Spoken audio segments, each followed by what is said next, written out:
Output. Great.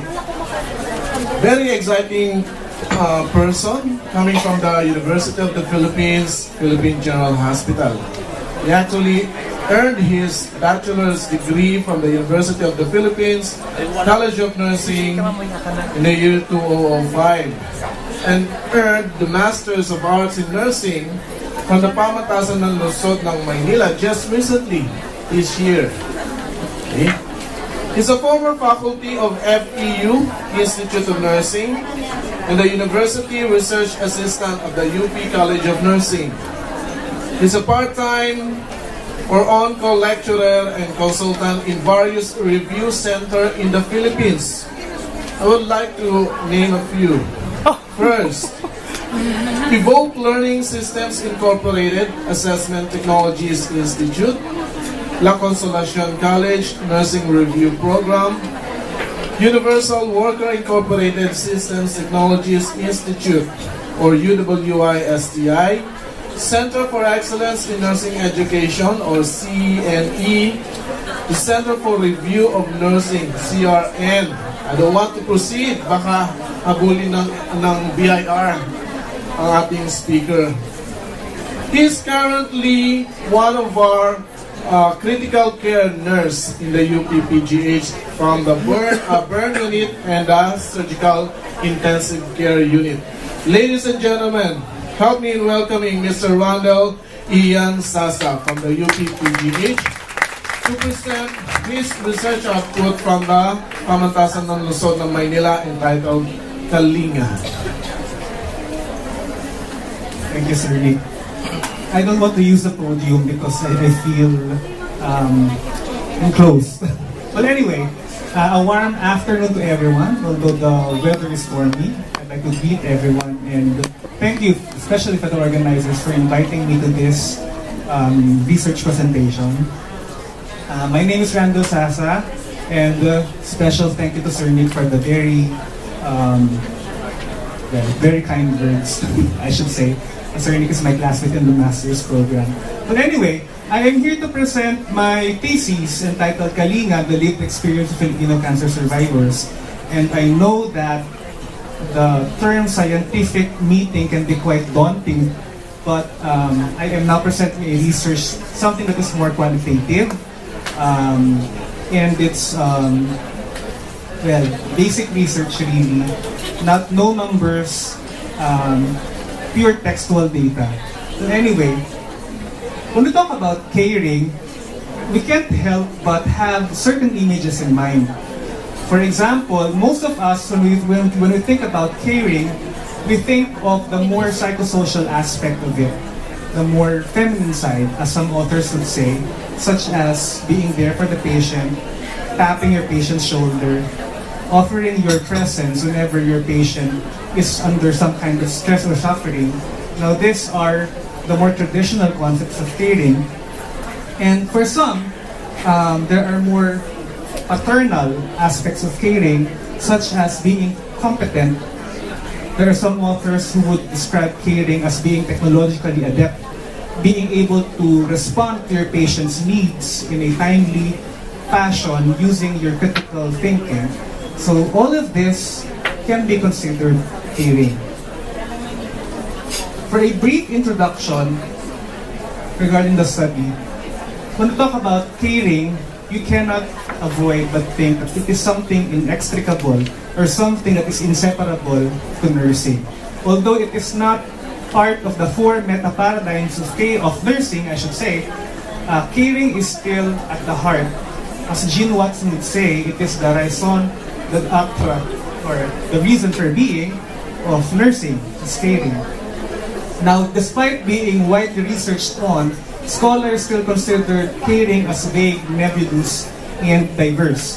Now, for those of you who have done some readings, Kristen Swanson, one of the theorists, was able to produce a meta-analysis of caring in which she reviewed around 120 research articles on caring, and still she concluded that it is still diverse and nebulous. So, masyadong malawak, masyadong malaki yung domain. Clear concepts are important theoretically and practically, for the knowledge, for the purpose of knowledge per se, as well as to ensure good clinical outcomes. If we say that nurses are the experts in caring, then we should know what caring is, and we should make sure that this caring is being felt by our patients. Now, there is a pervading notion worldwide that nurses, Filipino nurses, are the best among the best, basically. Now, we are known for being compassionate carers. We go the extra mile, and so on and so forth. But I ask, what is it about Filipino caring that makes us stand out? And this is the main question that the research would like to answer. There is dearth in literature as to caring as defined and perceived by nurses and patients, more so in the quantitative arena. I would like to pay my respect to the scholars who have done their researches in the field, in the Philippine setting. To name a few, we have Dr. Lorente, Dr. Tejero, we have Dr. Balita, and quite a number. But I feel that this research, modesty aside, is the first that really attempted to pinpoint the epistemologic and ontologic concepts of caring for Filipinos. And I would like to ask the community to raise objections if there is any. Now, cancer survivors are a veritable cohort to study caring.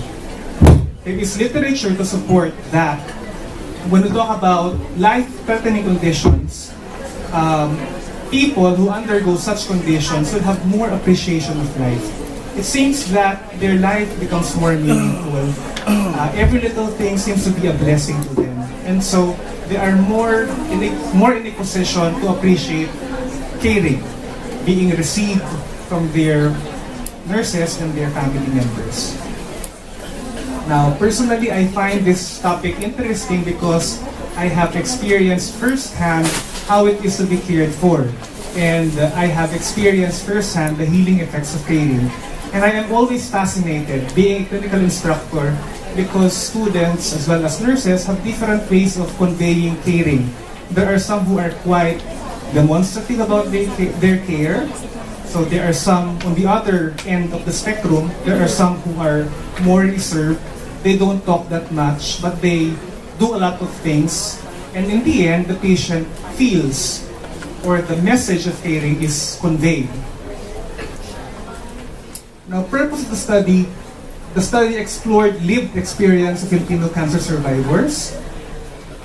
And the grand tour question was, ano ang mga karanasan ng mga Pilipinong cancer survivor tungkol sa pagkalinga o pag-aaruga? Now, IPA was the method employed to unravel the answer to these questions. Now, IPA is one of the more novel branches of phenomenology popularized by Jonathan Smith in the early 1990s, and still he is developing the field right now. He would say that it is a field which is influenced by phenomenology, hermeneutics, and ideography. Now, I will discuss the process later on. I felt that this would be the most apt because this is the method being employed by most healthcare professionals going into qualitative research. Now, Smith calls IPA as a double hermeneutic, which means that the nurse is, or the investigator is the one who tries to make sense out of what other people is trying to make sense of. So, in short, you are the main instrument in unraveling the phenomenon. You have to co-create the experience with your co-participant. And that is IPA. It derives more from Heideggerian phenomenology and hermeneutics. Therefore, the subjectivity of the researcher is accepted as part and parcel of the investigation. Now, data gathering procedure, in-depth interviews, of course, the researcher and informants are considered full co-participants in comparison to quantitative research wherein the researcher is separate from the subjects. Study local, I want it to be as naturalistic as possible. So it was conducted in patients' homes, in their workplace, or in a mutually agreed upon place. Now, the sampling strategy purposive, I had to select my co-participants. And the inclusion-exclusion criteria was basically number one, the patient must be, or the person must be a cancer survivor. The term cancer survivor is something fairly new because it was only recent that people can recover and reassume their lives, their normal lives after a cancer diagnosis. And so, when we talk about cancer survivor, I adopted the definition of the Macmillan Cancer Support of UK, which says that it is the spectrum of life after a cancer diagnosis. So basically, for the person to be admitted as a co-participant, he or she must have had cancer, number one. Number two, he or she must be asymptomatic at present and undergone treatments in the past. Okay? And of course, the person must be able to engage in a lengthy conversation because it will take hours maybe of conversations. So the recruitment strategy was done by convenience and by snowballing. By convenience, it means that I had to look within my proximate sphere of friends and relatives for potential co-participants. And after I've exhausted my friends and family, then I moved on to other possible co-participants. I have a total of 8 co-participants, the four of which were friends of friends, and the 4 remaining I was able to get through snowballing. Now luckily, I was able to tap into a group of cancer survivors, and I have to thank Ms. Escueta for that. She may not remember. Again, I have to thank Ms. Escueta because she may not remember, but 2 years ago, she was the one who introduced me to a group of ostomy patients. Thank you, Madam. And I would like to show some images with some blurred eyes for purposes of anonymity because I have to protect the patients or the dignity of these persons. So this is one of their events. In the process of doing an inquiry, a qualitative inquiry, you have to be immersed in the lives of your co-participants. And so I had to make sure that I have rapport with them prior to the actual interviews. And in these pictures, this shows that these cancer survivors are happy people, basically. Contrary to our images of them being, well, negative and sad, these pictures show that they can lead very happy lives. And this is me doing my focus group discussion toward the end of the research. There, some of the co-participants. Now the method employed, I would like to go through this one by one. First, of course, with the interview. It shows there an image of 2 friends having a very casual chat. Now I would like it to be very natural as possible because in the Filipino setting, or in the Filipino culture, communication is usually, well, very, very subjective. And people may not be very comfortable sharing very private matters with you if you are not friends with them. So I had to establish rapport first, then engage them in a very private and a very casual conversation. Kwentuhan, basically. Now after doing the interview, then the process of encoding the data would go next.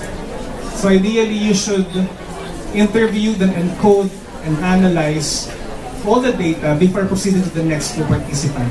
That is the ideal way of doing it. And you would see here some of my notes in my transcripts. This is the process of coding. It's an iterative process. You have to go through the transcripts back and forth. How many times? So that you would have a good image of what the person tries to say, because sometimes talk can be messy. Talk can be quite difficult to decipher. And so, in this process, I assign codes to the statements uttered by the co-participants.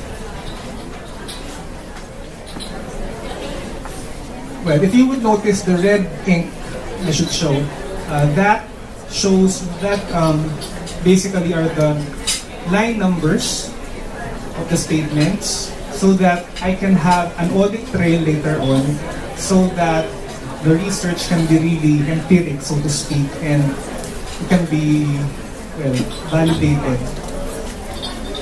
Now after that, the themes that emerged were grouped and listed according to co-participants, and what I did was to print them in different colors of papers, so each paper would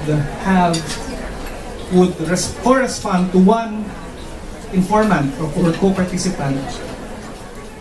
Then I cut each paper leading to a mess and try to make some sense out of it.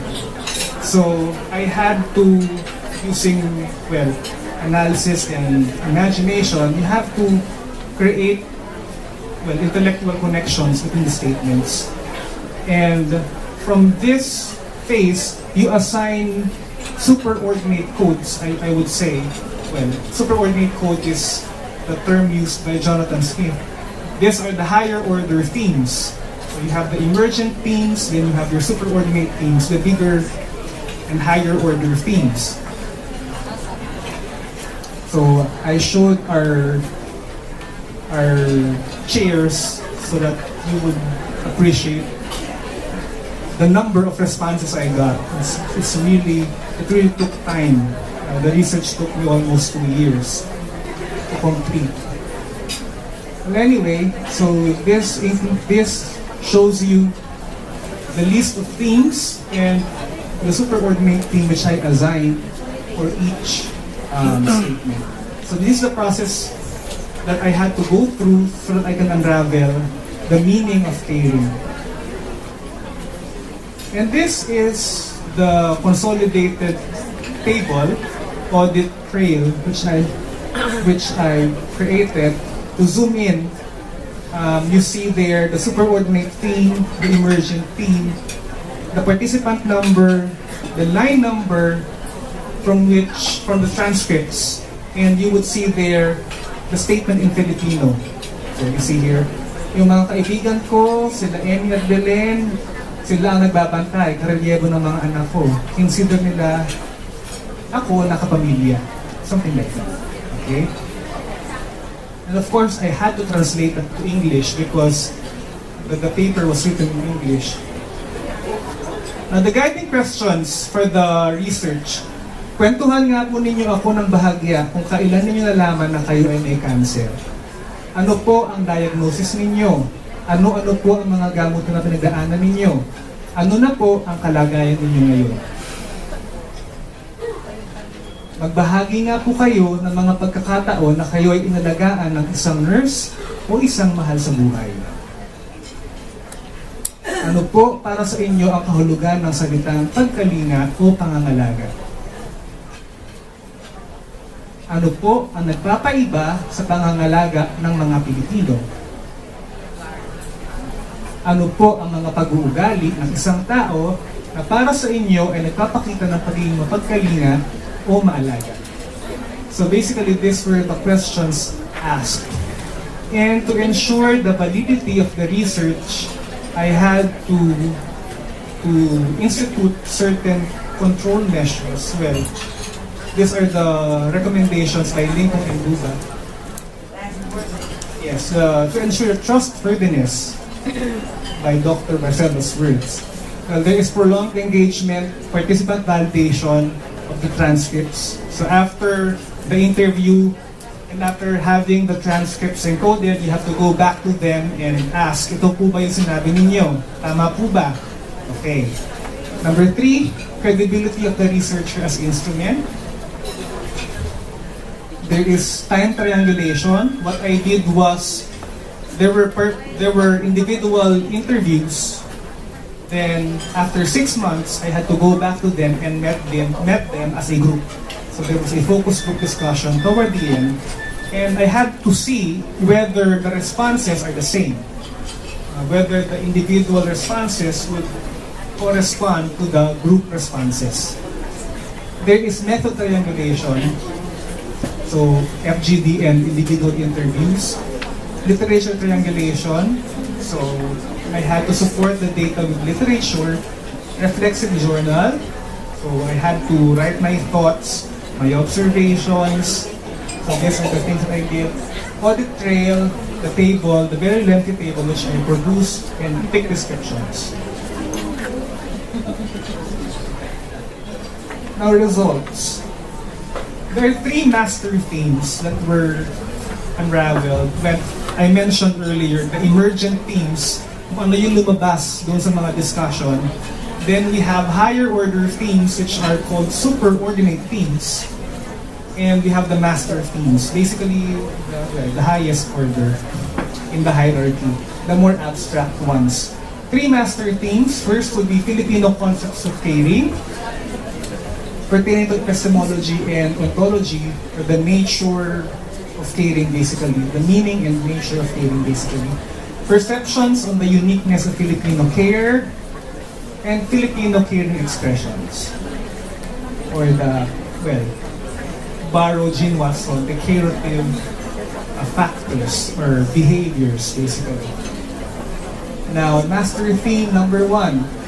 When we talk about Filipino concepts of caring, what is it that makes, or how does a Filipino view caring basically? So number 1, Filipinos view caring as something that is inseparable to the concept of family. Now this is something interesting really, because if you would notice the questions I asked, the question was, magbahagi nga po kayo ng pagkakataon na kayo ay inalagaan ng nurse o kaya ng isang mahal sa buhay. But you know what result came out?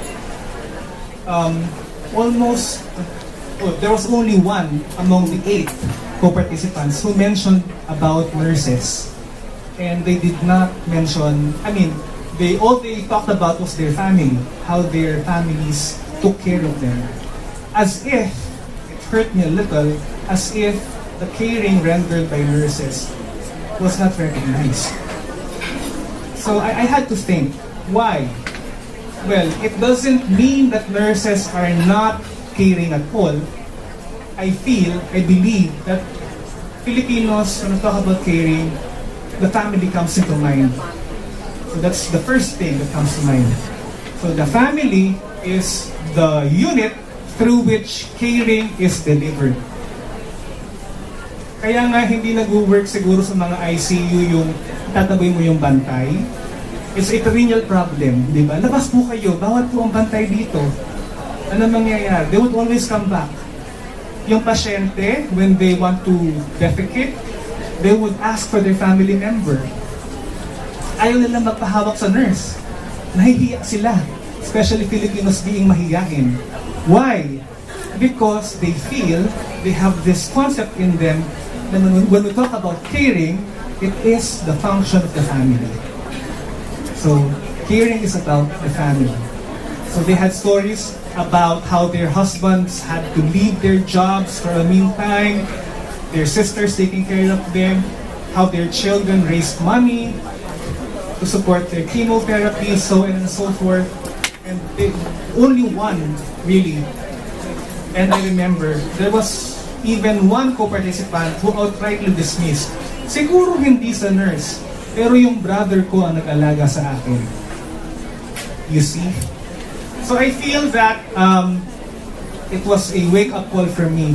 Perhaps, well, on my part, I feel that perhaps there is also some lapse on my part on how I can get the caring message across. Okay? Perhaps I have to be more family, quote unquote, to the person. Number 2, caring is about love. So it is seen as something inseparable. Okay. One of the co-participants beautifully said, kapag ikaw ay inaalagaan, mahal ka ng taong yun. Kasi hindi ka naman pagtsatsagaan kung hindi ka mahal. So, very beautiful. So, I've learned a lot, really. Well, love is something not uncommon in literature, but there are some scholars on caring who say that nurses are somehow hesitant to say that caring is loving because loving is seen as something subservient, something that is lower order. But I feel that it's on the contrary. So love is the underlying motive of it all. Caring is about love. Number 3, caring is giving importance to a person. The concept of halaga. One co-participant said, ramdam na ramdam mo na mahalaga ka dun sa tao. Hindi ka naman naalagaan kung hindi ka mahalaga sa kanya. Kailangan kong alagaan yung nanay ko kahit matanda na siya dahil mahalaga siya sa akin. So, these are the things that our co-participants, my co-participants said in the interviews. Caring is reciprocated. So, the concept of pagbabayad ng utang na loob, pagtanaw ng utang na loob, pagbabalik ng mga nagawang kabutihan. So, they see caring as a reciprocation of what they have given out, basically. If you are someone who has taken care of other people, then you can expect these people to take care of you in return. Caring is meta-communicated. They say that it doesn't have to be said. The gestures don't need to be grand. There was one co-participant who said that sa family namin, hindi masyadong discuss about cancer kasi takot sila. Hindi namin pinag-uusapan. Pero ramdam ko na sila ay nagbabalisa. Ramdam ko na sila ay nag-aalala. So it doesn't have to be said.